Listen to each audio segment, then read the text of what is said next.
Good morning, children. We are at what 8th class, first lesson, that is historical map making. Historical map making and explorers. So మనకు map makings యొక్క history గురించి మొదట ఎక్కడి నుంచి start అయింది, ఇప్పుడు ఏ విధంగా ఉందనే అంశం గురించి, అదేవిధంగా ఎక్స్ప్లోరర్స్ గురించి ఈ లెసన్లో మనం చూస్తాం.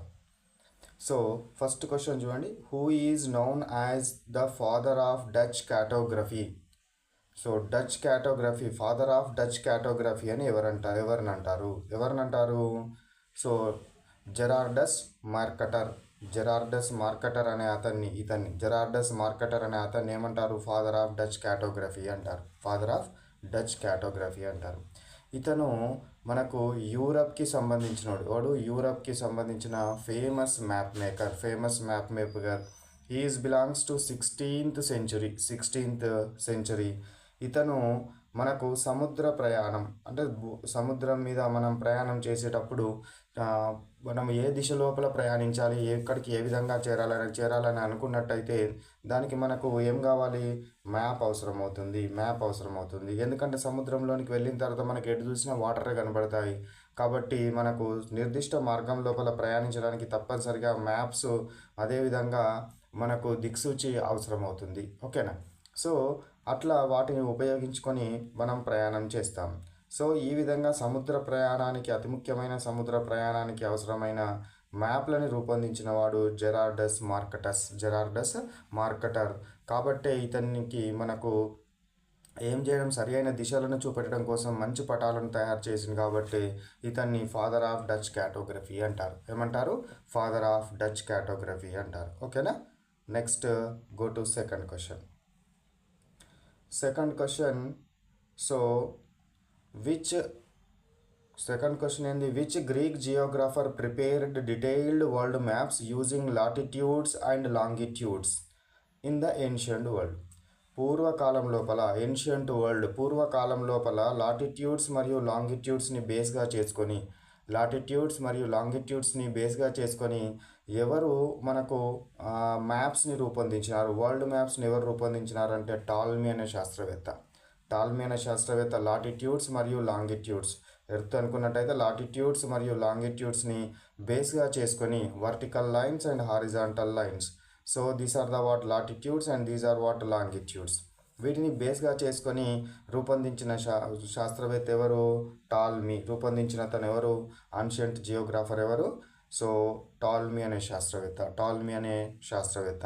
So once see the Ptolemy photo. ఇతను టాల్మీ.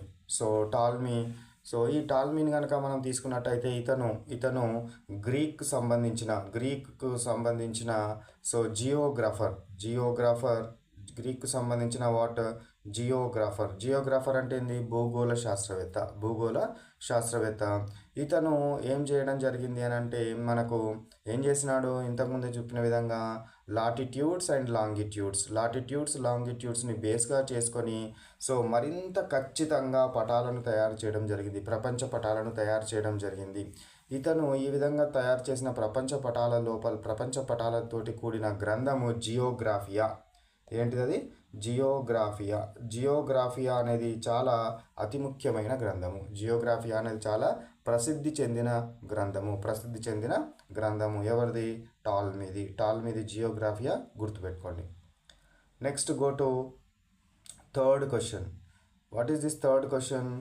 In which century did Aryabhatta use the concept of latitudes and longitudes? So ఈ ఆర్యభట్ట అనే ఇతను మన ఇండియాకి సంబంధించిన మ్యాథమెటిషియన్ అండ్ ఆస్ట్రానమర్. ఎవరు? ఆర్యభట్ట అనే ఇతను ఎప్పుడు మనకు నివసించినాడు, ఎప్పుడు తయారు చేయడం జరిగింది అంటే 5th century, క్రీస్తు శకం 5వ శతాబ్దము అంటారు. సో 5th century లోపల దీన్ని తయారు చేయడం జరిగింది. ఇతను చూడండి ఒకసారి, మనకు ఆర్యభట్ట యొక్క ఫిగర్ ఈ విధంగా ఉంటుంది. మీరు ఈ ఫిగర్ ఇచ్చినట్టే గుర్తుపెట్టుకోవాలి. ఇతను ఆర్యభట్ట అని. ఇతను ఫేమస్ మ్యాథమెటిషియన్ అండ్ ఆస్ట్రానమర్కి సంబంధించిన అతను ఇతను భూమిపైన ప్లేసెస్ని గుర్తుపెట్టడం కోసం, ఏ ప్లేస్లో ఏముందని గుర్తుపట్టడం కోసము he used the concept of what latitudes and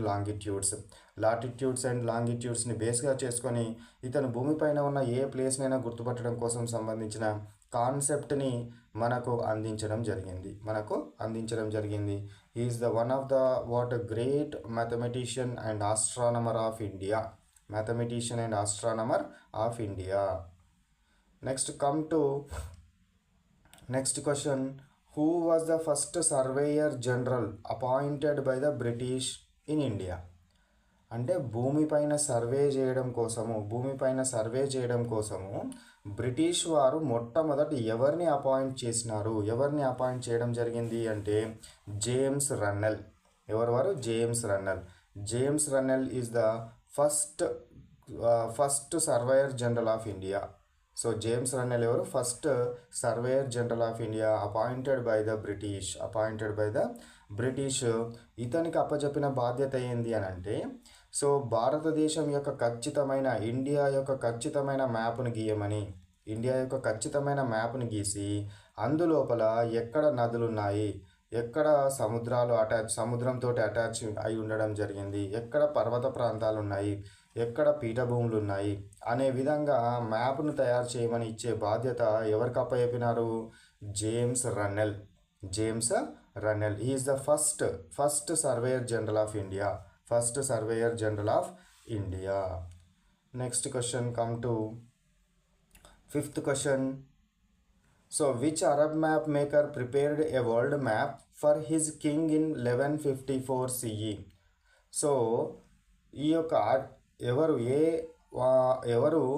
వారి యొక్క రాజు కోసము మ్యాప్ను తయారు చేసి ఇవ్వడం జరిగింది అని అంటే ఎవరు వాళ్ళు? ఆల్ ఇద్రిసి అన్న అతను ఏం చేయడం జరిగింది? వాళ్ళ యొక్క అరబ్ కింగ్ కోసం మ్యాప్ని తయారు చేసి ఇవ్వడం జరిగింది. సో వరల్డ్ మ్యాప్ని తయారు చేసి ఇవ్వడం జరిగింది. He is the one of the greatest Arab geographer. Al Idrisi అనే అతను ఎవరు? మంచి ఒక అరబ్ జియోగ్రాఫర్. ఏ సంవత్సరంలో ఇచ్చినాడు? 1154 క్రీస్తు శకం 1454లో ఇవ్వడం జరిగింది. ఆ టైం లోపల ఇది అత్యంత ఖచ్చితమైన పటము. అతను ఇచ్చిన 1154 సంవత్సరంలోనే ఇది ప్రపంచ పటాన్ని ఒకటి రూపొందించి ఇవ్వడం జరిగింది. అది అత్యంత ఆమోదయోగ్యమైన పటాన్ని అతను ఇవ్వడం జరిగింది. అందులోపల ఖండాలు, సముద్ర మార్గాలు, వ్యాపార మార్గాలు చూపబడ్డాయి. అయితే ఇందులోపల ఇప్పుడున్న పటాలకి ఆల్ ఇద్రిసి పటాలకు ఉన్న ముఖ్య భేదం ఏంది అని అంటే, ఇప్పుడున్న పటాల లోపల పేపర్కి పై భాగంలో నార్త్ సైడ్ని మనం చూపెట్టడం జరుగుతుంది. అంటే ఒక పటం ఇట్లా గీసినామంటే ఈ పై టాప్లో ఉండేది ఏంటిది? నార్త్ సైడ్ అని. కిందికి ఉండేది ఏంటిది?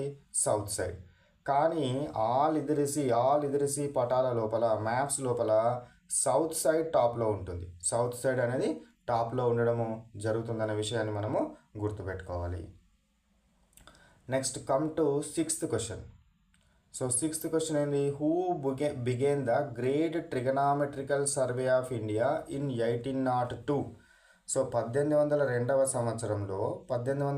సంవత్సరంలో ఎవరు ఈ ట్రిగనామెట్రికల్ సర్వేని, అంటే ట్రిగనామెట్రికల్ రూల్స్ అండ్ రెగ్యులేషన్స్ని బేస్గా చేసుకొని, ప్రిన్సిపల్స్ని బేస్గా చేసుకొని సర్వే ఎవరు చేసినారంటే విలియం లాంబ్టన్. ఎవరు చేసినారు? విలియం లాంబ్టన్ అనే అతను చేయడం జరిగింది. సో ఈ William Lambton is the one of the British officer. ఇతను ఒక బ్రిటిష్ ఆఫీసర్. ఇతను ఏం చేసినాడు? William Lambton is one of the British officer who started the great trigonometrical survey of ఇండియాని స్థాపించడం జరిగింది. త్రిభుజ పద్ధతులను, అంటే ట్రిగనామెట్రికల్ పద్ధతులను ఉపయోగించి దూరాలను, అదేవిధంగా ఎత్తులను లెక్కించడం జరిగింది. ఫలితంగా మనకు అత్యంత ఖచ్చితమైన మ్యాప్లను తయారు చేయడానికి మనకేం జరగడం జరిగింది? అత్యంత ప్రామాణికమైన మ్యాప్లని తయారు చేయడము జరిగినది.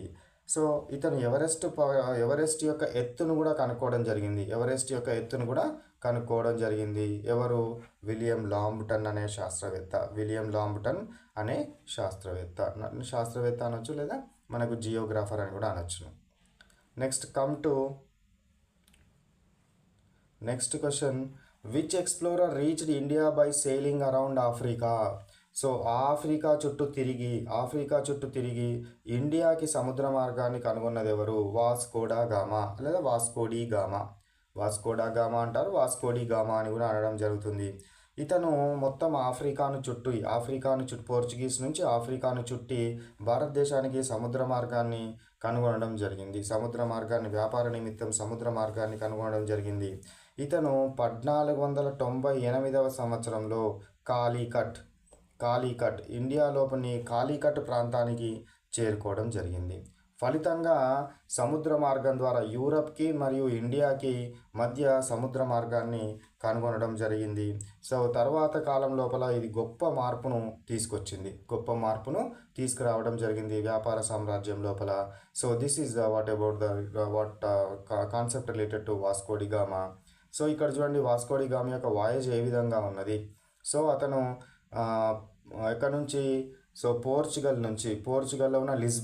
పోర్చుగల్లోని లిస్బన్ నుంచి ఏ విధంగా వచ్చినాడు? ఈ విధంగా మార్గం ద్వారా రావడం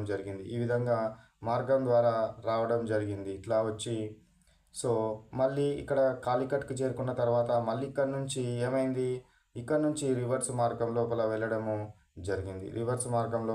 వెళ్ళడము జరిగింది. సో ఇది ఎవరిది? ఎవరికి సంబంధించినది వాయేజ్ ఇది అంటే? ఎవరికి సంబంధించిన సముద్ర మార్గం ద్వారా ప్రయాణము అని అంటే ఎవరిది? సో వాస్కోడి గామాకి సంబంధించిన విషయము. నెక్స్ట్ క్వశ్చన్,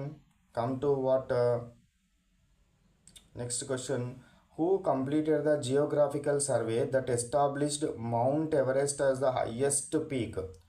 సో ఈ మౌంట్ ఎవరెస్ట్ అనేది హైయెస్ట్ పీక్, చాలా ఎత్తైన పీక్ అని ఎవరి ద్వారా నిర్ధారించబడినది అంటే? సర్ జార్జ్ ఎవరెస్ట్ అనే అతని పేరు మీదుగా సో ఈ యొక్క మనకు ఎవరెస్ట్ పర్వతానికి కూడా నేమ్ ఇవ్వడం జరిగింది. ఇతను British surveyor. Sir George Everest అనేవారు ఎవరు? British surveyor. సో ఇతను కూడా ఏం చేసినాడు?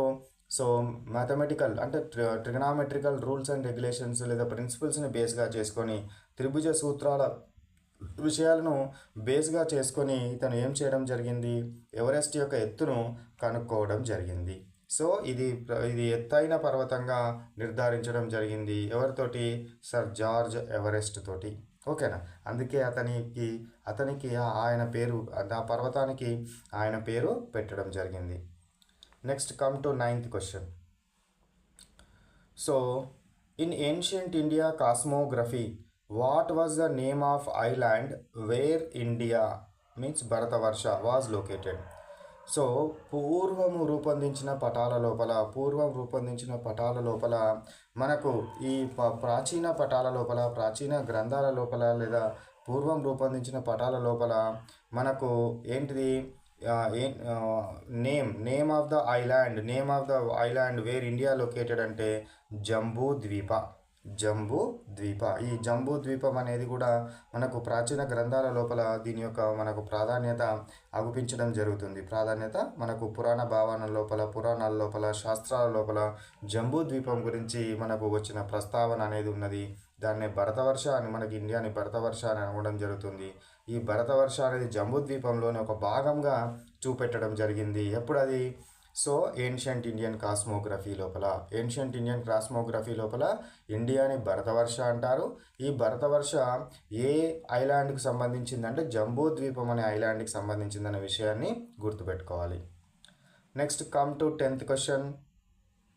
Which ancient civilization made maps on clay tablets about 4000 years ago to keep land records? So ఏ ప్రాచీన సివిలైజేషన్ను ఎవరు మనకు ఈ మట్టి పలకల పైన వారి యొక్క ల్యాండ్ రికార్డ్స్ని భద్రపరిచినారు అంటే సుమేరియన్స్. ఎవరు? మట్టి పలకల పైన భద్రపరిచిన వాళ్ళు ఎవరు? సుమేరియన్లు. వీళ్ళు భూమి నుంచి వచ్చే ఆదాయ వివరాలను అంటే వ్యవసాయ భూములను మరియు ఆదాయ వివరాలను నమోదు చేయడం కోసము మట్టి పలకలను ఉపయోగించడం జరిగింది. ఎవరు వాళ్ళు? సుమేరియన్స్ అనేవాళ్ళు. ఎవరు వాళ్ళు? సుమేరియన్లు అనేవాళ్ళు ఆ విధంగా తయారు చేయడం జరిగింది అనేది గుర్తుపెట్టుకోవాలి. Next question, what is the art and science of map making called? Map making, మ్యాప్ను తయారు చేసే ఆర్ట్ను లేదా సైన్స్ని, కళను లేదా శాస్త్రాన్ని ఏమంటారు అని అంటే కార్టోగ్రఫీ. ఏమంటారు? కార్టోగ్రఫీ. మ్యాప్ను తయారు చేసే శాస్త్రాన్ని, మ్యాప్ను తయారు చేసే సైన్స్ని ఏమంటారు? కార్టోగ్రఫీ అంటారు. కార్టోగ్రఫీ అనడం జరుగుతుంది. సో ఇప్పుడు మ్యాప్ను తయారు చేసే అతనిని, ఆ జియోగ్రాఫర్ని ఏమంటారు? కార్టోగ్రాఫర్. ఏమంటారు? కార్టోగ్రాఫర్ అంటారు అనే విషయాన్ని మీరు గుర్తుంచుకోవాలి. ఓకేనా? నెక్స్ట్ది, సో నెక్స్ట్ క్వశ్చన్ ఏంటి అని అంటే what see here. So what are lines joining places of the same heights above sea level? So sea level కంటే సేమ్ హైట్లో ఉన్న లెవెల్స్ని గుర్తించడాన్ని, చూపెట్టడాన్ని ఏం లైన్స్ అంటారంటే contour lines or isolines. Contour lines or isolines. Contour lines or isolines. ఈ contour lines and ఐసోలైన్స్లో ఒకసారి చూడండి. ఇందులోపల ఈ కాంటూర్ లైన్స్ అనేటివి చాలా దగ్గరగా కనుక ఉన్నట్టయితే ఇక్కడ కొండలు, లోయలు అట్లాంటివి ఉన్నాయని అర్థం చేసుకోవాలి.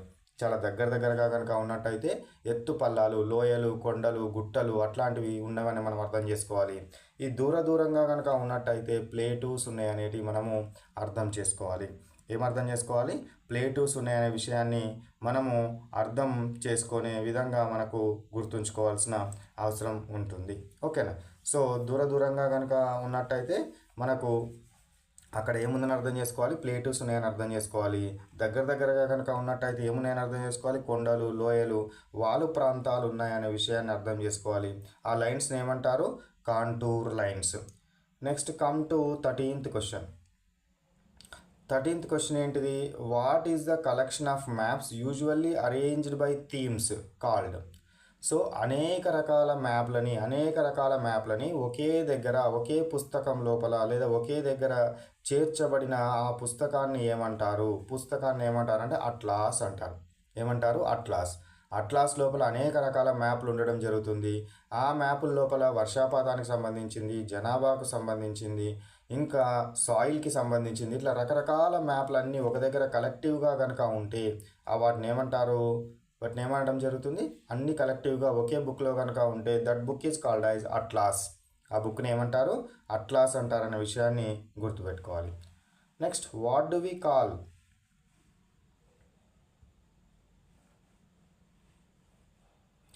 Next question, 14th question. Come to 14th question. What do we call so maps that focus on specific aspects such as rainfall or soil types? So స్పెసిఫిక్గా మన దేశంలో కానీ, రాష్ట్రంలో కానీ, లేదా ఒక జిల్లాలో కానీ, ఒక ప్రాంతంలో కానీ రెయిన్ఫాల్ ఏ విధంగా ఉంది, ఆ ప్రాంతం లోపల సాయిల్స్ ఏ విధంగా ఉన్నాయి, సాయిల్ యొక్క టైప్స్ ఏ విధంగా ఉన్నాయి అనేది ఒకే ఒక అంశం, అయితే రెయిన్ఫాల్ కానీ లేదా సాయిల్ గురించి కానీ ఇట్లా ఒక్క అంశం గురించి వివిధ ప్రాంతాలలో ఏ విధంగా ఉందని తెలుసుకుంటే అట్లాంటి మ్యాప్స్ని ఏమంటారు? థీమాటిక్ మ్యాప్స్ అంటారు. ఏమంటారు? థీమాటిక్ మ్యాప్స్ అంటారు. For example here we have what 2 thematic maps. ఒక థీమాటిక్ మ్యాప్ ఒకటి దేనికి సంబంధించింది అని అంటే సాయిల్ యొక్క రకానికి, భూమి యొక్క రకాలు చూడండి.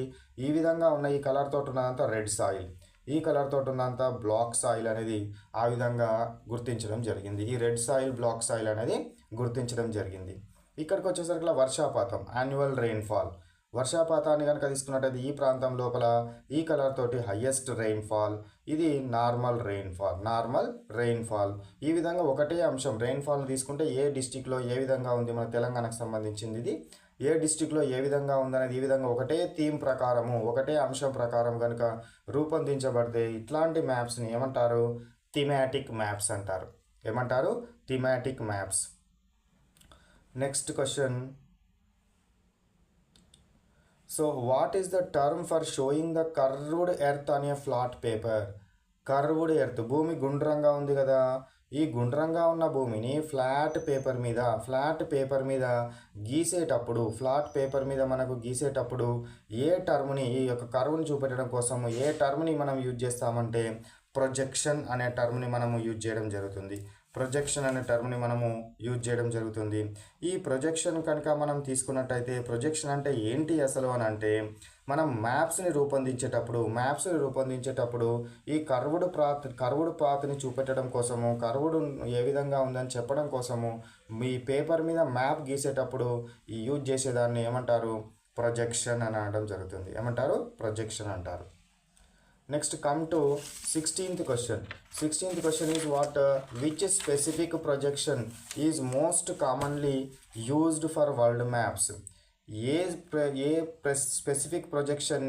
స్పెసిఫిక్ ప్రొజెక్షన్ని మనం యూజ్ చేస్తున్నాము వరల్డ్ మ్యాప్ మనం రూపొందించేటప్పుడు ఏ స్పెసిఫిక్ ప్రొజెక్షన్ యూజ్ చేస్తున్నామంటే మార్కెటర్ ప్రొజెక్షన్. ఏ ప్రొజెక్షన్ మనం యూజ్ చేస్తున్నాము? మార్కెటర్ ప్రొజెక్షన్ని మనం యూజ్ చేస్తున్నాం అనే విషయాన్ని గుర్తుంచుకోండి. ఓకేనా? సో ఇట్లా భూమి మనకు గుండ్రంగా ఉన్నదాన్ని మనం ఇట్లా ఫ్లాట్ పేపర్ మీద గీయాలి. ఏం చేయాలి? ఫ్లాట్ పేపర్ మీద గీయడానికి యూజ్ చేసేదాన్ని ఏమంటారు? Mercator projection. Next 17th question. So what does relief feature refers to on a map? మ్యాప్ని మనం గీస్తూ ఉన్నప్పుడు, మ్యాప్ లోపల మనం చూపెడుతూ ఉన్నప్పుడు రిలీఫ్ ఫీచర్ అనేది దేన్ని రెఫర్ చేస్తుంది అంటే హై అండ్ లో areas of the earth surface. High and లో చాలా ఎత్తైనవి, అదేవిధంగా లోతైనవి. సో వీటిని రిప్రజెంట్ చేయడం కోసం, అంటే హిల్స్ అండ్ వ్యాలీస్ని రిప్రజెంట్ చేయడం కోసము మనము దేన్ని యూజ్ చేస్తాము? రిలీఫ్ ఫీచర్ అనే టర్మ్ని మనం యూజ్ చేయడం జరుగుతుంది. Relief feature refers to on a map అంటే ఏంది? రిలీఫ్ ఫీచర్ అన్నాము అంటే హైట్స్ అండ్ మనకు లో ఏరియాస్ గురించి అనే విషయాన్ని గుర్తుపెట్టుకోండి. Next question, 18th question. What is the name of the known line that runs from north to south?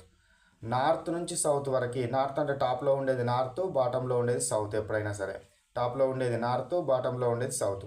ఈ నార్త్ నుంచి సౌత్ వరకు గీయబడిన ఈ రేఖలను ఏమంటారంటే మెరీడియన్స్ అంటారు, లేదా లాంగిట్యూడ్స్ అంటారు. మెరీడియన్స్ లేదా లాంగిట్యూడ్స్ అని అనడము జరుగుతుంది. సో మెరీడియన్స్ అంటే ఏంటివి? సో నార్త్ నుంచి సౌత్ వరకు గీయబడిన ఈ రేఖలు ఏవైతే ఉన్నాయో వీటిని ఏమంటారు?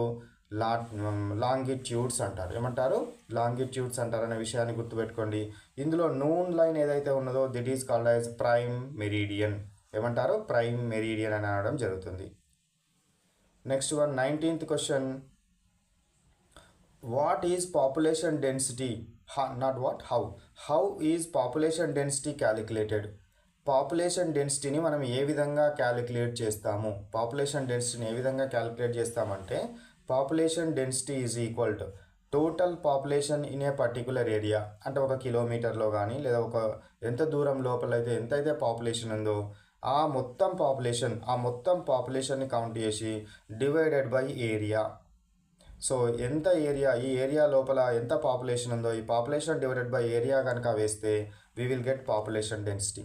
అంటే మొత్తం నివసిస్తున్న మనుషుల సంఖ్య డివైడెడ్ బై ఆ ప్రాంతం యొక్క ఏరియా, ఎంత ఏరియా ఉందనేది మనము దాంతో డివైడ్ చేస్తే we will get the answer population density. Next one. Which organisation of India sets the standards for conventional symbols on maps? So మనం మ్యాప్ని రూపొందించేటప్పుడు రకరకాల సింబల్స్ని మనం యూజ్ చేయడం జరుగుతుంది. ఆ సింబల్స్ని ఇచ్చేవాళ్ళు ఎవరు అంటే సర్వే ఆఫ్ ఇండియా. ఎవరిస్తారు మనకు? సర్వే ఆఫ్ ఇండియా వాళ్ళు ఇవ్వడం జరుగుతుంది. Survey of India is the official mapping organisation of the country. They will give what symbols and colours. So symbols మరియు కలర్స్ని అఫీషియల్గా వాళ్ళు మాత్రమే ఇవ్వడం జరుగుతుంది. ఎవరు వాళ్ళు? Survey of India. వాళ్ళు ఇచ్చిన సింబల్స్ మరియు కలర్స్ని మాత్రమే మనం మ్యాప్ మేక్ చేసేటప్పుడు యూజ్ చేయాలి. మన ఇష్టమైన యూజ్ చేస్తామంటే కుదరదు. Next come to 21 question. So this 21 question. What colour is used to represents forests on thematic map? So thematic map అంటే ఒక పర్టికులర్ అంశం గురించి గీయబడిన మ్యాప్ని థీమాటిక్ మ్యాప్ అంటారు. అందులో ఫారెస్ట్స్ని ఏ కలర్ తోటి రిప్రజెంట్ చేయాలి? ఫారెస్ట్ని ఏ కలర్ తోటి రిప్రజెంట్ చేస్తారు? డార్క్ గ్రీన్ తోటి రిప్రజెంట్ చేస్తారు. డార్క్ గ్రీన్ తోటి రిప్రజెంట్స్ చేయడం జరుగుతుంది. ఈ విధంగా మనకు డార్క్ గ్రీన్ తోటి రిప్రజెంట్ చేసే ఏరియా లోపల ఏమున్నాయని గుర్తుపెట్టుకోవాలి? ఫారెస్ట్లు ఉన్నాయనేది గుర్తుపెట్టుకోవాలి. Next 22nd question. In map colour coding what does light blue represents? Light blue colour తోటి కనుక రిప్రజెంట్ కనుక చేసినట్టయితే ఆడ ట్యాంక్స్, రివర్స్, కెనాల్స్ అంటే వాటర్ ఉండే ఏరియా, వాటర్ బాడీస్ని ఏ కలర్ తోటి రిప్రజెంట్ చేయాలి? లైట్ బ్లూ కలర్ తోటి రిప్రజెంట్ చేయాలి. వాటర్ బాడీస్ని, వాటర్ ఉన్న ప్రాంతాలను ఏ కలర్ తోటి రిప్రజెంట్ చేయాలి? లైట్ బ్లూ కలర్ తోటి మనము రిప్రజెంట్ చేయాలి. Light blue. డార్క్ బ్లూ తోటి రిప్రజెంట్ చేస్తే అవేంటివి? సీస్ అండ్ ఓషియన్స్, సముద్రాలు మనకు రిప్రజెంట్ చేయడం జరుగుతుంది. సముద్రాలను మనకు దే కలర్ తోటి? డార్క్ బ్లూ తోటి రిప్రజెంట్ చేయాలి. ఓకేనా? Next 23rd question. Which colour represents agriculture are cultivable land? Agriculture land, cultivable land ఉన్నది అనేది ఏ కలర్ తోటి రిప్రజెంట్ చేయాలి మనము? బ్రౌన్ కలర్ తోటి రిప్రజెంట్ చేయడం జరుగుతుంది. Which colour? Brown colour. Brown colour తోటి మనకు రిప్రజెంట్ చేయడము జరుగుతుంది. బ్రౌన్ కలర్ తోటి రిప్రజెంట్ చేస్తే దేనికోసం అన్నట్టు? అది బ్రౌన్ కలర్ తోటి రిప్రజెంట్ చేసింది land useful for agriculture. Land useful for agriculture. ఈ కలర్స్ ఇందులో ఈ టేబుల్ ఏదైతే ఉందో ఈ టేబుల్ అందరు కూడా మెమరైజ్ చేయాలి. ఈ టేబుల్ అందరు కూడా ఏం చేయాలి? మెమరైజ్ చేయాలి. Next question. What does yellow colour represents? Yellow colour represents in the general thematic maps. General thematic మ్యాప్స్లో ఎల్లో కలర్ దేని రిప్రజెంట్ చేస్తుంది? Plateaus and swamps. Yellow colour దేని రిప్రజెంట్ చేస్తుంది? Plateaus and swamps. Plateaus and swamps represent చేయడం జరుగుతుంది. Plateaus and swamps ఏ colour తోటి represent చేయాలి? ఎల్లో కలర్ తోటి రిప్రజెంట్ చేయాలి. ఎల్లో కలర్ తోటి మనకు రిప్రజెంట్ చేయడం జరుగుతుంది. ఈ ఎల్లో కలర్ అంటే light yellow colour. So light yellow colour తోటి మనకు ఏం రిప్రజెంట్ చేయడం జరుగుతుందో చూడండి. ప్లేటూస్ అండ్ స్వాంప్స్. డార్క్ ఎల్లో కలర్ కనుక ఉన్నట్టయితే క్రాప్డ్ ఏరియాను మనకు రిప్రజెంట్ చేయడము జరుగుతుంది. ఈ విషయాన్ని మనకు గుర్తుపెట్టుకోవాలి. Yellow colour, light yellow colour, plateaus and swamps. So plateaus and స్వాంప్స్ని మనకు రిప్రజెంట్ చేయడం జరుగుతుంది. పీఠభూములు మరియు మనకు దాన్ని ఏమంటారు, చిత్తడి ప్రాంతాలను చూపెట్టడం జరుగుతుంది. ఓకేనా? So next one, come to next question. Which colour is used to denotes in mountains? So మౌంటైన్స్ను చూపెట్టడం కోసం which colour is used to denote mountains అని ఏ మ్యాప్. మౌంటైన్స్ని చూపెట్టడం కోసం ఏ కలర్ని యూజ్ చేయడం జరుగుతుంది? డార్క్ గ్రే కలర్, ముదురు బూడిద రంగుని యూజ్ చేయడం జరుగుతుంది. ముదురు బూడిద రంగుతో చూపెట్టడం జరుగుతుంది. అంటే ఎత్తైన పర్వత ప్రాంతాలను చూపెట్టడం కోసం ఏ కలర్ని యూజ్ చేస్తారు? డార్క్ గ్రే కలర్ని మనకు యూజ్ చేయడము జరుగుతుంది. డార్క్ గ్రే కలర్ను చూపెట్టడం జరుగుతుంది. మౌంటైన్స్ను రిప్రజెంట్ చేయడం కోసము dark grey colour. Light grey colour కనుక ఉన్నట్టయితే హిల్స్, కొండలు. ఈ డార్క్ గ్రే కనుక ఉంటే చాలా ఎత్తైన మౌంటైన్స్ని చూపెట్టడం కోసము వీటిని యూజ్ చేస్తాం. ఈ కలర్ని మనం యూజ్ చేస్తాం. Next come to 26th question. What do white patches అనే మ్యాప్ టిపికల్లీ ఇండికేట్స్? అంటే అక్కడక్కడ వైట్ ప్రాంతాలను మనం చూపెడతాం మ్యాప్ గీసేటప్పుడు. ఆ వైట్ ప్రాంతాలను చూపెట్టేటివంటే మినరల్స్ ఆర్ అవైలబుల్. ఆ ప్లేస్ లోపల మనకు ఖనిజాలు, మినరల్స్ ఉన్నాయని మనకు వైట్ కలర్ తోటి చూపెట్టినామంటే ఆ ప్రాంతం లోపల ఏమున్నాయి అనుకోవాలి? మినరల్స్ ఉన్నాయని అనుకోవాలి. ఏమున్నాయనుకోవాలి మనము? మినరల్స్ ఉన్నాయని అనుకోవాలి. Next come to minerals. ఇక్కడ అది here you see. So this is minerals. White colour తోటి రిప్రజెంట్ చేస్తే ఏమున్నాయి అనుకోవాలి? మినరల్స్ ఉన్నాయనుకోవాలి. Next once see all the colours చూడండి. డార్క్ గ్రీన్ కలర్ తోటి కనుక ఉంటే ఫారెస్ట్స్, లైట్ గ్రీన్ కలర్ కనుక ఉన్నట్టయితే గ్రాస్ ల్యాండ్స్ని రిప్రజెంట్ చేస్తున్నాయి అనుకోవాలి. బ్రౌన్ కలర్లో కనుక ఉన్నట్టయితే ల్యాండ్ యూస్ఫుల్ ఫర్ అగ్రికల్చర్ కోసం యూజ్ అవుతుంది. ఎల్లో కలర్ ఉన్నట్టయితే డార్క్ ఎల్లో కలర్ ఉంటేనేమో cropped area. Light yellow colour కనుక ఉన్నట్టయితే ప్లేటూస్ అండ్ స్వాంప్స్ ఉంటాయని గుర్తుపెట్టుకోవాలి. డార్క్ గ్రే కలర్ తోటి మౌంటైన్స్ అని రిప్రజెంట్ చేయడానికి యూజ్ చేస్తారు. లైట్ గ్రే కలర్తో దేన్ని యూజ్ చేస్తారు? హిల్స్ ఉన్నాయని యూజ్ చేస్తారు. లైట్ రెడ్ కలర్ కనుక ఉన్నట్టయితే వేస్ట్ ల్యాండ్స్ ఉన్నాయని, లైట్ బ్లూ కలర్లో కనుక ఉన్నట్టయితే ట్యాంక్స్, రివర్స్, కెనాల్స్, వెల్స్ ఉన్నాయనేది అర్థం చేసుకోవాలి. డార్క్ బ్లూ కలర్ కనుక ఉన్నట్టయితే seas and oceans, white colour కనుక ఉన్నట్టయితే మినరల్స్ ఉండే ప్లేస్ని రిప్రజెంట్ చేయడం కోసం వైట్ కలర్, బ్లాక్ కలర్ తోటి బౌండరీస్ని రిప్రజెంట్ చేయడం జరుగుతుంది. సో ఇట్లా మనకు కలర్ కోడ్ని గుర్తుపెట్టుకోవాలి. Next one, on a topo sheet what does the symbol PO indicates. మనం ఏదైతే ఫిగర్ను గీయాలనుకుంటున్నామో, మ్యాప్ను గీయాలనుకుంటున్నామో, మ్యాప్ లోపల కొన్ని సింబల్స్ని యూజ్ చేస్తాం కదా, ఆ సింబల్స్ని యూజ్ చేసేటప్పుడు పిఓ అని కనుక ఉన్నట్టయితే, పిఓ అని కనుక మనం రాస్తే అదేమనుకోవాలి, పోస్ట్ ఆఫీస్. పిఓ అని కనుక రాస్తే ఏమనుకోవాలి, పోస్ట్ ఆఫీస్. పిఎస్ అని కనుక రాసినట్టయితే 28 క్వశ్చన్ చూడండి, what does the symbol PS indicates on a map. PS indicates on a map. PS అంటే ఏంది, పోలీస్ స్టేషన్. పిఓ అంటే ఏంది, పోస్ట్ ఆఫీస్. పిఎస్ అంటే ఏంది, పోలీస్ స్టేషన్. పోలీస్ స్టేషన్ అని మీరు గుర్తుంచుకోవాలి. Next come to 29th question, what does triangular station represents. Triangular stations, triangular symbol దేని రిప్రజెంట్ చేస్తుందంటే సర్వేడ్ హైట్ పాయింట్. అంటే మనం ఆ ప్రాంతం లోపల సర్వే చేసిన దానిలో హైయెస్ట్ పాయింట్ ఏదైతే ఉందో ఆ హైట్ పాయింట్ని రిప్రజెంట్ చేయడం కోసము ట్రయాంగులర్ మనము స్టేషన్ని యూజ్ చేయడం జరుగుతుంది. ట్రయాంగులర్ స్టేషన్ని మనము యూజ్ చేయడం జరుగుతుంది. సర్వే చేసిన దానిలో హైయెస్ట్ పాయింట్ని రిప్రజెంట్ చేయడం కోసము ఈ ట్రయాంగులర్ స్టేషన్ని మనము యూజ్ చేయడం జరుగుతుంది. Next question, what colour represents waste lands అని a map.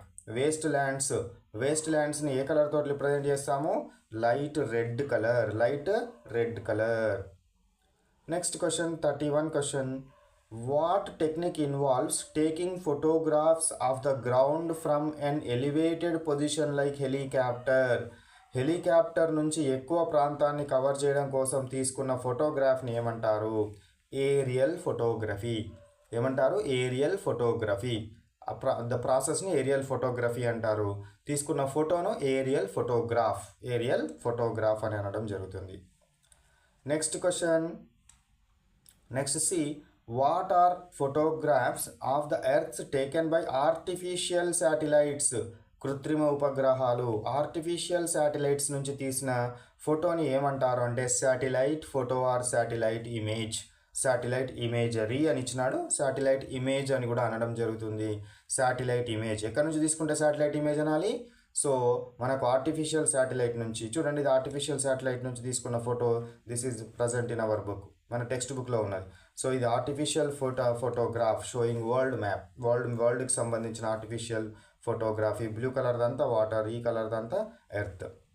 Okay, next come to next question 33 question, why are heights on a map always measured from the sea level.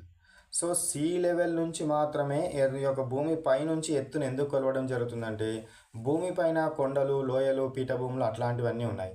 కానీ ఈ యొక్క ఈ వాటర్ ఏదైతే ఉందో ఈ వాటర్ అంతా ప్రపంచవ్యాప్తంగా ఒకే ఎత్తులో ఉన్నది. అంత ఒకే ఎత్తు లోపల ఈ వాటర్ యొక్క హైట్ ఉండడం జరుగుతుంది. కాబట్టి ఈ హైట్ నుంచి మనం ఏం చేయడం జరుగుతుంది, ఎత్తులను కొలవడం కోసము దీన్ని ప్రామాణికంగా, సముద్ర మట్టాన్ని ప్రామాణికంగా తీసుకోవడం జరుగుతుంది. ఎందుకంటే ప్రపంచవ్యాప్తంగా సముద్ర మట్టం అనేది మొత్తం ఒకే రక ఎత్తులో ఉంటుంది, వేరు వేరు ఎత్తుల్లో ఉండడానికి వీల్లేదు. Okay, next question 34th question, what is the main use of the thematic maps in modern planning. మనకు మోడర్న్ ప్లానింగ్ అంటే నవీన ప్లానింగ్ లోపల, ఇప్పుడున్న ప్లానింగ్ లోపల థీమాటిక్ మ్యాప్స్ని ఎందుకు యూజ్ చేయడం జరుగుతుంది అని అంటే ఐడెంటిఫై రిసోర్సెస్, మనకు అక్కడ ఆ ప్రాంతం లోపల ఏ విధమైన రిసోర్సెస్ ఉన్నాయి, solving regional problems. So regional ప్రాబ్లమ్స్ని సాల్వ్ చేయడం కోసం, ఆ ప్రాంతంలో ఉన్న ప్రాబ్లమ్స్ని సాల్వ్ చేయడం కోసము మనము ఈ యొక్క థీమాటిక్ మ్యాప్స్ని యూజ్ చేయడం జరుగుతుంది. సో డ్రింకింగ్ వాటర్ అట్లాంటి వాటిని మనం ప్లాన్ చేయడం కోసం, అగ్రికల్చర్ వాటర్ కోసం ప్లాన్ చేయడం కోసం చూసుకోవచ్చు. Okay, next one, next question see here. So which type of maps shows boundaries of mandals, districts and states. So ఈ యొక్క స్టేట్ బౌండరీస్ని కానీ లేదా డిస్ట్రిక్ట్ మ్యాప్ బౌండరీస్ని కానీ చూపెట్టడం కోసం మండల్ బౌండరీస్ని చూపెట్టే మ్యాప్స్ని ఏమంటారంటే పొలిటికల్ మ్యాప్స్ అంటారు. ఏమంటారు, political maps. Next come to 36th question, when contour lines are far apart, అంటే మనం కాంటూర్ లైన్స్ కనుక తీసుకున్నట్టయితే ఒకదాని నుంచి ఇంకొకటి దూరంగా కనుక ఉన్నట్టయితే what kind of slope does it indicates, ఏ రకమైన స్లోప్ అంటారు దాన్ని? జెంటిల్ స్లోప్ అంటారు. ఏ రకమైన స్లోప్ అంటారు? Gentle slope. ఒకవేళ దగ్గరగా కనుక ఉన్నాయి అనుకోండి, కాంటూర్ లైన్స్ దగ్గరగా కనుక ఉన్నట్టయితే దాన్ని స్టీప్ స్లోప్ అంటారు. స్టీప్ స్లోప్ అంటే ఏంది? స్టీప్ స్లోప్ అంటే ఏంటిది? సో దగ్గరగా ఉండి కొండలు, లోయలు, గుట్టలు ఉన్నాయని అర్థం. జెంటిల్ స్లోప్ అంటే ఏంది? అక్కడ పీఠభూమి లాంటిది ప్రాంతం ఉన్నది అనేది మనం అర్థము చేసుకోవాలి. Next 37th question, see what does it means when contour lines are very close together కనుక ఉన్నట్టయితే స్టీప్ స్లోప్ అంటే ఏంటిది? మొత్తం ఒకటేసారి లోతుగా ఉంటుంది, లోయలాగా ఉండేది స్టీప్ స్లోప్ అంటారు.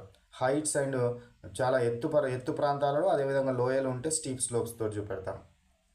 38 question, which city was shown at the centre of the Babylonian world map? Babylonian world map లోపల సో ఏ సిటీని సెంటర్గా చూపెట్టినారంటే బాబిలోనియన్స్ రూపొందించిన వరల్డ్ మ్యాప్ లోపల వాళ్ళు ప్రపంచానికి ఏది కేంద్రంగా ఉంటుందనుకున్నారు? ఏది మధ్యలో ఉంటుందనుకున్నారు? బాబిలోన్ మధ్యలో ఉంటుందనుకున్నారు. ఏది మధ్యలో ఉంటుందనుకున్నారు? బాబిలోన్ అనేది మధ్యలో ఉంటుందని తీసుకోవడం జరిగింది. తీసుకొని వాళ్ళు మ్యాప్ని రూపొందించడము జరిగింది, మ్యాప్లను రూపొందించినారు. Next question 39th question,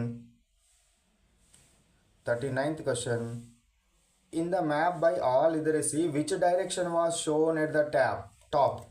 so top పై భాగంలో ఆయన పటం గీసిండు కదా, ఈ పటంలో ఈ పేపర్కి పై భాగంలో ఏ దిశ ఉంది అంటే సౌత్ ఉన్నది. ఏ దిశ ఉంది? సౌత్ ఉన్నది. కానీ ఇప్పుడు గీసే పటాలకు పై భాగం లోపల ఏముండాలి? నార్త్ ఉండాలి. పేపర్ యొక్క పై భాగంలో నార్త్ దిశను సూచిస్తూ ఉండాలి. ఇతను ఆల్ లిటరసీ గీసిన పటం ఇది. సో ఈ పటం లోపల పై వైపు ఏమున్నది? సౌత్ ఉందని గుర్తుపెట్టుకోవాలి. ఈ పై వైపు ఏమున్నది? ఇది సౌత్ అని గుర్తుపెట్టుకోవాలి మనము.